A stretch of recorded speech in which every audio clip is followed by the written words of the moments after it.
Hey everyone, my name is Danilo Petrovic. I'm Ilya Marchenko. I'm Denis Kudla. I'm Evgeny Donskoy. I'm Henry Laaksonen. I'm Peter Torebko, and you're listening to the Game to Love podcast.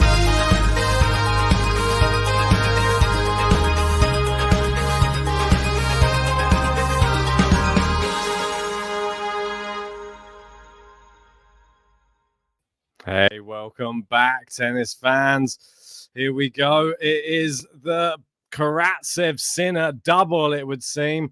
They have gone to town this week. They have absolutely destroyed the field, and they won in impressive fashion as well. They absolutely blitzed through their finals, obviously both winning in straight sets. Cilic, he was absolutely fantastic the whole week, but he got destroyed by Karatsev in the final, and as did Schwartzman. JG, what did you make of the whole week? Well, with the Karatsev one, it's the same old, really. Karatsev against the Russians seems to always not have the answers and comes through strong. This is another title for him this year, his second one. Come on. And both of which I predicted at the time because I had them and I won both brackets. So when Karatsev wins a tournament, I win the bracket, which is great. Shout out to Matthew as well, because he also was tied with me at the top on the last one. But yeah, I thought Karatsev's been awesome all week. We're seeing sort of shades of the old Karatsev, just sort of knocking players off the court. And in this form, I'm still trying to work out what his best conditions are, because we've seen him on the Challengers play really good on the clay courts. We've seen him in Australia. He looked really good there. In the indoor hard courts, I don't know. Recently, I've been more impressed with him there than anything, if I'm honest.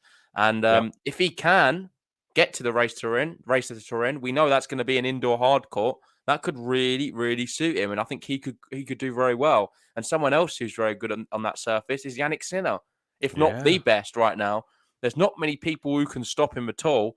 And I was just having a little look on his run this week. He's beaten everyone in straight sets. So we had Musetti, Rinderknecht, Harris, and Schwartzman. And, well, take your pick. All of them are really good players. Lorenzo Musetti maybe a bit off form at the moment, but the other three are brilliant. And to do that in straight sets just shows how well Sinner's playing right now.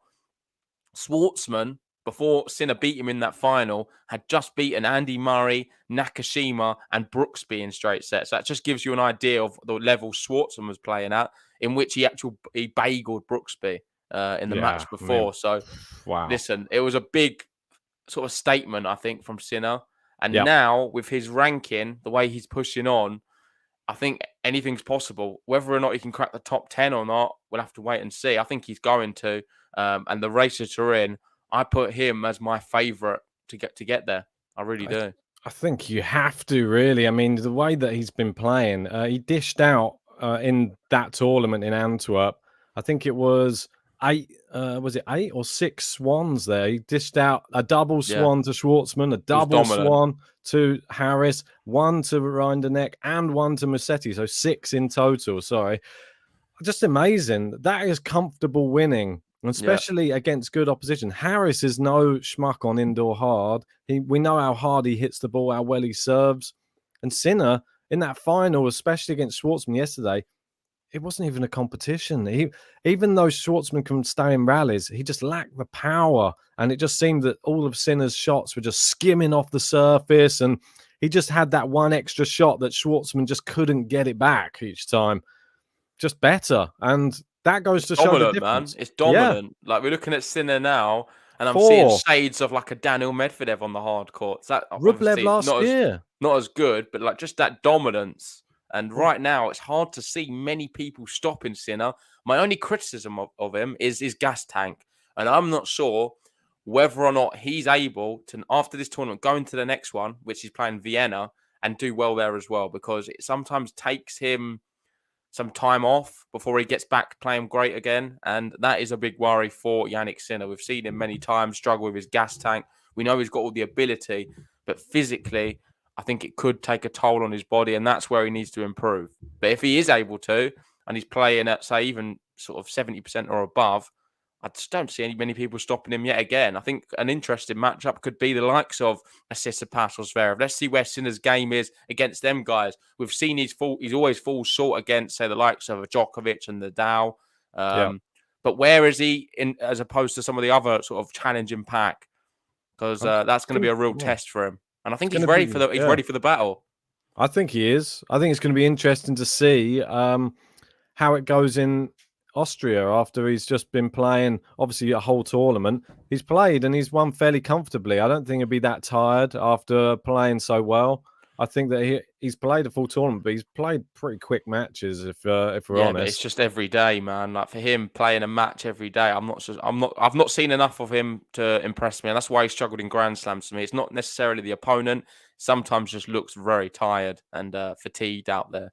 We've got Gene, one of our patrons in the chat. how He's you saying doing, buddy? he thinks low bouncing surfaces suit Karatsev's game. Yes, Yep. you could probably say that. It's not a bad bit of analysis. And he's also then saying Sinner's playing amazing. He certainly is. He reckons Yeah. he's going to be fine in Vienna too, so he agrees with you. Well, his longest match there was the first match, and it was an hour and a half. And then since then, he was doing around about an hour and 15 minutes, something like that. And considering some of the other matches we've seen over the past, well, obviously like TFO versus Andy Murray, that was about 3.5 hours, nearly the 4 hour mark, which is pretty crazy. And Sinner's managed to get through his whole tournament in nearly the same amount of time. I think he'll be fine. We're going to find out. That's the next tournament's a step up in competition. He's starting off facing Riley Opelka as well, which no one wants to face in their first round match. If you're not on your game, you're going to get served off the court. I think I thought he was going to lose in that one, to be honest. Maybe just going into another tournament straight away might be a bit too much. I don't know. I'm sort of second guessing There's a lot myself at stake, now. though. There's a lot at stake. Yeah. He wants to qualify for the race to Turin, which we're going to get onto. But before we talk about that, I know you've got a graphic there for some of the some of the new entrants in the top 100. Maybe we'll just talk about some of them players because there's been a few good players on the Challenger circuit as well who've had a fantastic weeks. Let's see what you've got here. There's some who's not quite made the top 100 who I want to give a mention to too. But you've got Sinner and Norrie there. Oh, sorry, Sinner and Karatsev, 11 and 18. They're really on the rise. Casper Ruud now 8 in the world.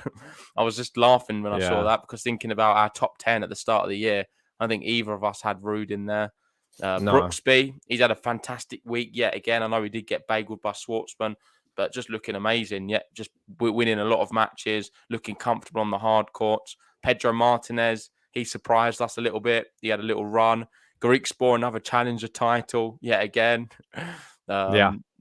I'm not sure who's going to be able to stop him. Maybe if he goes in South America and plays Sebastian Baez, I feel like that's the only sort of match for him right now because he's another one we need to give a mention. I think he's going to be knocking on the door for the top 100 soon.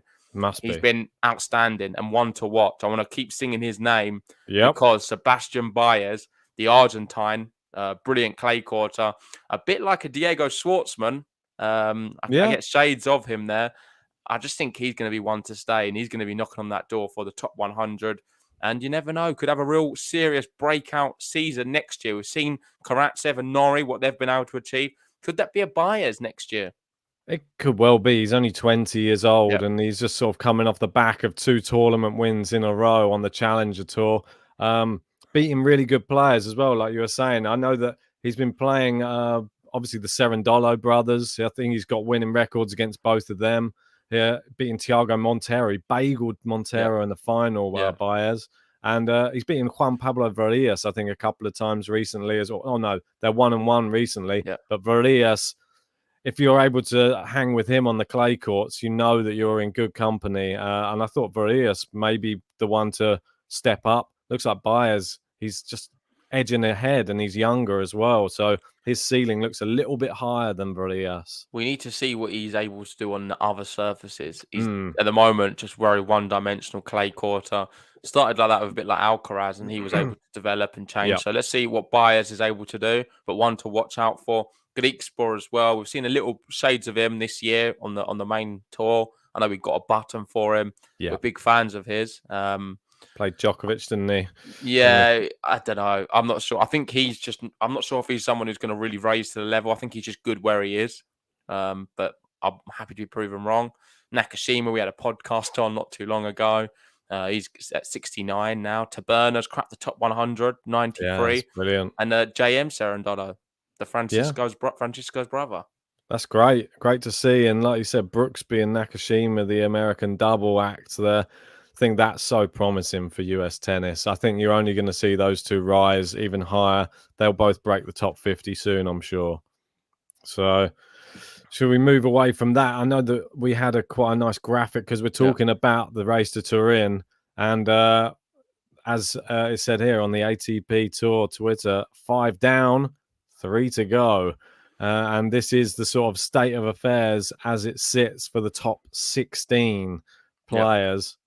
And I believe everyone up until Berrettini is qualified. So 1 to 6. So there's two. Has Berrettini qualified? Yeah, I believe Berrettini is qualified now as well. Okay. It's not on there, but yeah, it's not on there at the moment. But yeah, I believe he has qualified. So there's 2 spaces up for grabs. We've got Djokovic, Medvedev, Tsitsipas, Zverev, Rublev, and Berrettini. You're looking at Rafael Nadal. He's not going to be there, so you can discount him altogether. And then the chasing pack's going to be Casper Ruud, Hurkacz, Sinner, Norrie, Felix, Karatsev. No offense, I'm going to cut off the other 3. I think so. I just don't think they're in the discussion for it. Yeah, I think they're a bit too far away. Obviously, 800 points is a lot of points, and you got to hope for Karatsev that no one else above you gets any points as well, which is really difficult. Obviously, there'll be points. There are points to be won, but there's not many tournaments left, as we just alluded to. There's 3 to go, so it just depends what's your fitness levels like you were saying with Jannik Sinner, and are you going to get burned out trying to get to the race, trying to get to Turin? Because I'm sure he'd love to get there, Sinner, being in Italy and that. I think the obvious selection there is going to be Casper Ruud. He's leading the way. He's got that little cushion. You'd expect if he goes far in one of these tournaments, if he is able to get, say, semis of Vienna, would that be enough for him? I'm not entirely sure, but I like his chances. And if I'm honest, this could shock you, my next one. I like Cam Norrie's chances. I think they're the 2 I'm edging towards more than all of the others to qualify. I don't know. I think you're ruling out Hurkacz a bit there. I mean, Casper Ruud, is he still in with the reckoning? I mean, he's there. He's occupying that 7th spot at the moment, but it's not his favoured surfaces coming up, and we could see him drop off. We've seen enough from him, though, Ben. We've seen so much from him already. He's certainly capable in my eyes. It's all about how he deals with Vienna, and if he does go far there, then we can.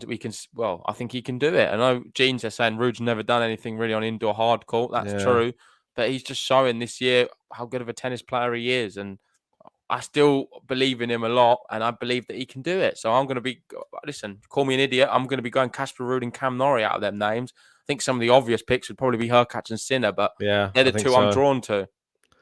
The ones I would like would probably be, I'm not going to lie, I would love to see Cam Norrie and Karatsev get in there, squeeze in there. Sorry, Sinner, but those are the 2. If they could finish the year, what a year that would be for Cam Norrie if he managed to squeeze in there. And Karatsev, that would just cement an amazing 2021. I mean, what a year that would be. I mean, everyone wants to see that story, surely. Just the year ends with Karatsev making the World Tour finals. Doesn't get better than that and then surely the movie comes out next year. It will be an Aslan Karatsev year if he's able to win that, for sure. Definitely would be. There's no denying that nobody would have even been talking about him before in the last World Tour finals. Maybe we spoke about him a fair bit on the pod, but no one in the mainstream media were even uttering his name. And if he managed to have his name in the World Tour finals, it would be incredible. I'm hoping he can win this next tournament. If he can win in St. Petersburg, it pushes him up another place. And then we got the Masters events coming. So maybe he can do something in Paris. Who knows? Well, let's see. And on the women's, it's very interesting as well. We've got the race to Guadalajara. Yes. I think that's some of the last graphics you've got there. Apologies if I pull up some of the wrong ones. Is it this one or no? Yeah, that's it. Yeah. You got that one as well. So here we go. Anett Kontaveit makes the race to Guadalajara tight down to the finish with her title in Moscow. Ons Jabeur is currently in the 8th and the final spot. She plays her next week at WTA Kortmeyer, which she now doesn't. She's withdrawn from that. Kontaveit in 9th plays next week in Cluj-Napoca. And I thought this is interesting because Kontaveit has a real good shot of taking that. And if you go to the next one along, Ben, Sure, no problem. This you one? can see here, this is how they reacted to it. So if you click on the first image. Oh, apologies. This? you can click on that one. No, go left one. Sorry, I think it's quite a funny picture. We got to absorb this picture to know how funny these two ladies on the tour No, are. they're good friends. They're good We friends. absolutely love both of these players, and this is the reason why as well, because Ons Jabeur is such a character on the tour, and Annette Kontaveit, they're like amazing friends on there. It just makes me made me chuckle when you sent it to me. I just thought, oh, that's so funny. What's this? So could we've got Ons Jabeur here saying, could you please tell Kontaveit to back off a little bit? And Kontaveit there just laughing at her. With some devil face. And Ons Jabeur, they're throwing the punches. So it's hotting up. They're good friends. Let's see who can do that. Obviously, I've just moved on to the women's. For those who don't know, Kontaveit, she won the event in Moscow, the Kremlin Cup. And Ons Jabeur has pulled out. So I think that's going to be super interesting. We don't have a graphic showing the places, but as you can see there's a few names. Well, maybe I can bring it up. I don't know if you've got it up. What's that? Do you want the race to not Shenzhen, Guadalajara? Apologies. It was Shenzhen. Yeah, well, it used to be. Now it's changed. Yes. So she's was it 109 there as well? 139 points behind Jabeur at the moment. So it is possible. It's very possible. And Badoza is in the final spot at the moment on 3,112 points. Maybe I can put it up on the screen so everyone can see it. Yeah, because I was just trying to get it. I've got here Barty, Sabalenka, Krajcikova, Pliskova has qualified. I'm not sure if Sakari and Savontek have. No, I think it's just them four for the moment. So we've got 4 places up for grabs. So Osaka's not going to be doing it, is she? So there's no chance of her doing it. Pavlyuchenkova, it's a bit of a big ask, I think, for her right now. It's possible. Oh, no, sorry. So it's different. You've got a different one. So you have... Go up, sorry. So you've got the ticks next to all these names. So you've got Sabalenka, Krajcikova, Pliskova, Sakari, Savontek, Muguruza, and Badoza. They've all qualified. So there's just one space up for grabs. Yeah, that's right. And it's either going to be... If you go down... Ons Jabeur, Kontaveit. It's not going to be Osaka. Keep going. Yeah, Pavlyuchenkova. And most likely that's it. I think it's going to be between Ons Jabeur and Kontaveit. And Ons Jabeur's now pulled out. So if Kontaveit is to go far in Romania, she's going to probably qualify and take that last spot off Ons Jabeur. It's tough, isn't it? And there's part of me that thinks if Ons Jabeur is injured, then it's probably the right person anyway, because you don't want to see a half-hearted Ons Jabeur going into any tournament either. She's obviously pulled out of that tournament for a reason. How many tournaments left for the women, though? That would be the thing to probably have a look at. I'm not sure off the top of my head. No. Do they have them listed here? Anyway, I'll pull this one off and then we can go back to the other bits. But it was just interesting to see the race to Guadalajara. Yeah, the women's one's looking good as well. The men's, there's a lot more spots up for grabs. And if we are going to be having, I think, Paris as well, there's a lot of points up for grabs. I'm not sure where the cut-off's going to be. I don't know if you know. If we're including Paris in that, then, well, I think there could be more names in for a shot. But I'm sticking with Rude. I know it's not a popular one on the indoor hard courts, but I still believe in him. I don't know if anyone's going to be playing Linz. I don't know. I'm not sure. Moving on to the next one. Yeah. Anyway, was this one of the ones you wanted to? Yeah, we can do this. So new career highs in the WTA. We've got Fernandez there, 26. I generally think she's going to be top 10 soon. I love Fernandez, one of my favorite. Well, if not my favorite women's player right now. I've been a big fan of her, and she's rising fast. She was a bit unlucky in the Indian Wells, really. Went down to, what was it, a tie-break, a very close tie-break where she lost. It was close. Lee, don't know what she's been doing, if I'm honest, last 4 months. Winning. The sleeping giant. No, she hasn't been. What's she done? Done nothing. She's been winning this week. What do you mean? What's she been winning? She's won nothing. This week, hardly she's been doing won a set, mate. It's been terrible. And all of a sudden, yeah, that's what I'm saying. All of a sudden, she's sprung to life and won an event. No one saw it coming. That's what it's all about. Women's tennis, it can sometimes be unpredictable. And sometimes somebody can just spring to life. And Anne Lee, she's got all the potential to do it. And she battered a load of people on the way to winning that title. Obviously, Cornet, 6-2, 6-1. Gracheva, 6-4, 6-2. And Asorio Serrano in the final. Breadstick to her. fantastic performance from Anne Lee. I think well deserved. I think it's been a good year for Anne Lee. I think it's been up and down, but she's established herself as a real good person on the WTA tour right now. Well, she's made the top 50. She's going to be pretty pleased with that. Asorio Serrano as well. She's probably a bit annoyed she didn't win, because if she did win that final, that would have been her in that spot, and she would have been inside the top 50. But I think it's a matter of time. She's entering the next event, and I actually have her going relatively far, and I think I have her win the first few rounds. So let's see if I don't jinx her too much. Yeah, let's hope not. Asorio Serrano, another player who's sort of just burst on the scene this year, and I'm really happy for her as well. I thought she was predominantly clay court. This week she proved no, she's not. She went from strength to strength, beat Camila Giorgi, Sharif, Svitolina. I think the Georgia one was a good one. Yeah, Svitolina. Oh, Svitolina, yeah, that's pretty mad as well. Amazing. She's coming off the back of 3 straight sets losses as well in her last 3 games. So 3 matches, sorry. So maybe she's now suddenly worked out how to play on the hard courts a lot better, and we're going to see a lot more of her. We know that she's great on the clay. She's decent on the grass as well. I'm excited. Just quickly on Svitolina, I don't know if you saw, but she's parted company with her coach now. One she's had for, I think, 8 or 10 years, a long time. So she's ended that relationship. We've got Raducanu with no coach. She's saying that she's going to stick with no coach for a bit, and she feels like she plays on her own anyway on the court, so it shouldn't affect her.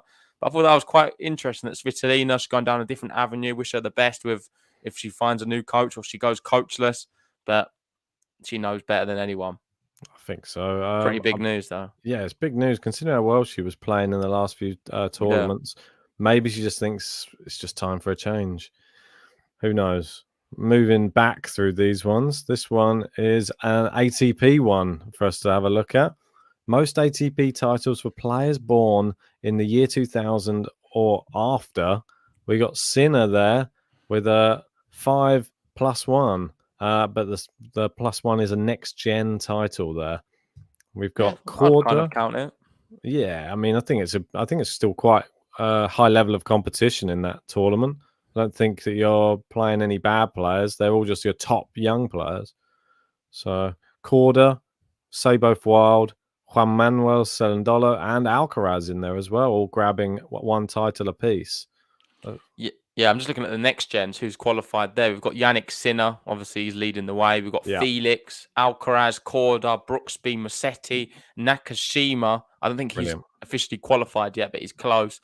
Juan Manuel Cerundolo. And then alternates, you've got Baez and Rune. So they're just knocking on the door as well. Not sure exactly how it's going to work and whether or not Baez still has a chance, but it looks very close. I'm just looking on Wikipedia at the moment. Yeah. I was going to say, I remember the last one was played on hard court. I'm not sure if they're going to continue that for every single one of these next-gen tournaments. If they do, it's going to obviously favour people like your Jannik Sinner. Maybe like even Alcaraz as well. I think he'll probably like that. I think someone like Baez, we're yet to find out really what they're made of on those hard courts. So Nakashima, obviously, and Brooksby, they're masters on there. Yeah, I think he's going to be Brooksby could be a real dark horse for that. But if it is indoor hard court, let's be honest, Sinner was going to wipe the floor with all of them. Yeah, it's just mad, isn't it? I think he's leaps and bounds above them. And looking at this stat you've got up on the screen, you don't see Felix in there because he's never won a title, but he's been in more finals than all of them. Yeah. It's a bit sad that he's never got one, but you've got Korda there, Seyboth Wild, Cerundolo, and Alcaraz. Sinner, though, leading the way. He's definitely the best player born after 2000. The one they all need to chase. And I'm all for it. But of course, we've got Gene here saying he's not playing the next gen finals. Ooh, got his sights set on another finals. I think you'll find that's probably why. Is that official? He's not playing it. So if he doesn't, what about if he doesn't? If he doesn't qualify for the race to Turin, then surely he will play it. Maybe, I don't know. I think you probably have to. You have to dedicate yourself to one goal, probably. You don't know though. You're just. Guessing. I'm just guessing, but I would have thought that's probably his sights though, is set on the World Tour finals, aren't they? I mean, if he could make it, if Sinner plays next gen, he wins the whole thing, hands down. If he's already won it, then what does he need to win it again? If he's not, I think it would be more interesting. To be fair, I'd prefer him not to be there because then I think it's going to be a good battle between the rest. And Yeah. I'd like to see how far Alcaraz can go or a Brooksby. So let's see what happens with that. Yep, indeed. Moving back. Did we go through this one? Oh, we already went through that one. Okay, apologies. One more to the left, I think. Here we Yeah. go. So this is Karatsev. He's 25-2 when he wins the first set in 2021. So he's a bit of a beast. So that's what an important thing to note though with Karatsev in his style.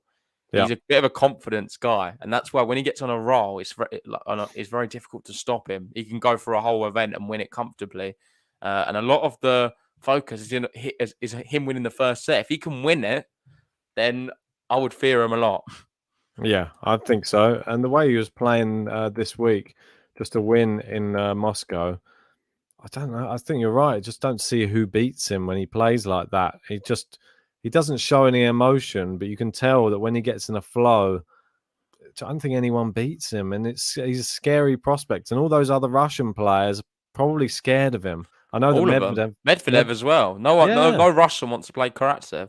Yeah, he was saying, "Oh, it's our secret weapon." I reckon that he was saying it's our secret weapon because none of them beat him. That's probably why.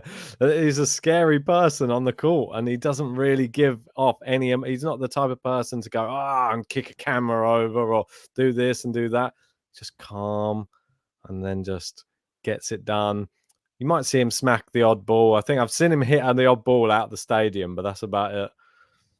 I think that's his one release he allows himself in matches. He doesn't say anything though. He never screams or does those type of things. He only screams for like good shots. Never screams in like a negative way. He just goes boom, hits a ball out. That's that bad energy is just flown out the court now. Reset. And Bitcoin's doing well as well, so he usually does. He times his success on the Bitcoin success. Moving on to the next one. Yeah. There it so is. This is. I think we've spoke about this, but it's quite interesting to see. He's going to be 18 in the world today. Well, he is 18 in the world, and he was 253 just 14 months ago during the COVID break. COVID's been a blessing in disguise for him. A bit like the podcast. We was really nothing before COVID. We grew a lot during that time, being able to be on our laptops a lot more and working from home. Karatsev, what he did is he picked up his racket and thought, you know what? I'm making a run for it. I'm going to try and take a Grand Slam. He got to the semi-finals. Never looked back, really, since then. It's been incredible.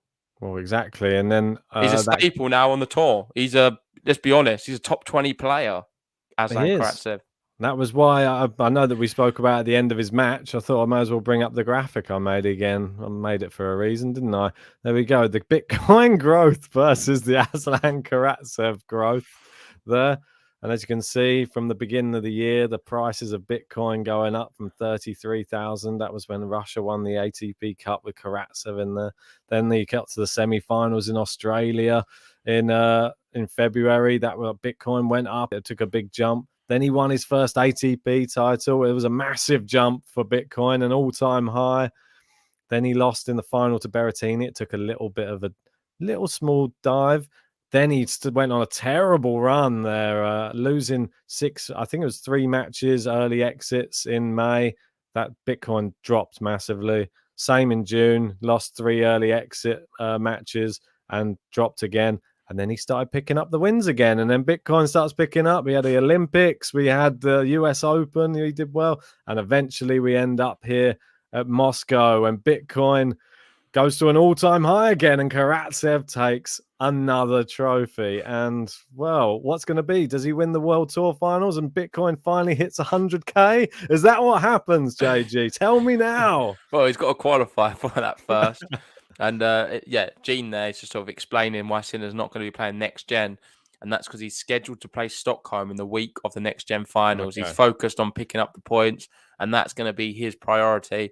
So I'm actually with Almino. I'm happy. I don't want him to be there because I was looking at it and I think he wins it very comfortably. And that if he's not there, we're going to have a better battle. That's for sure. And I like Almino, what he's saying. Karatsev is the older brother of the Russian guys, not in the spotlight, but can destroy all of them if he wants. I like it. Yeah, we've got John Silker in the chat as well. Hopefully you stop crying about Man United because they're a terrible team. Yeah. I think you need to come over to the east side of London. West Ham flying high at the moment, but he's saying I want to see a Bitcoin growth versus Karatsev's calves growth net chart. Yeah, exactly. Hopefully they don't get too much If bigger. he and wins the World drag Tour finals, maybe his calves just explode. what bitcoins all fly out of them. That's the next music video made already. There you go. Brilliant stuff. Right, I think that we've probably done this to, a death, JG. Yeah. Exciting stuff to talk about. I like the fact that it's not decided yet, and I like the fact that there's a lot of people can still make those final places in Turin. Who will it Well, be, though? Let we've us got know no in the comments. Exactly. Let us know. We've got no slams, Ben, so it's good to get our teeth into something. And I think it is going to be fascinating to see who can qualify. And obviously, we'll be covering all of the events as well. So make sure to join us on the podcast. Hit the subscribe button. Like this video if you haven't already. And just before we go, here's a quick thing for our merch. Ooh, the new Game to Love merchandise. It is out now. Pick yourself up a mug, pick yourself up a t-shirt, and Patreon members, they get discounts on the merchandise. So, join the GTL family today. Love it. Anyway, we'll see you guys soon. See you guys.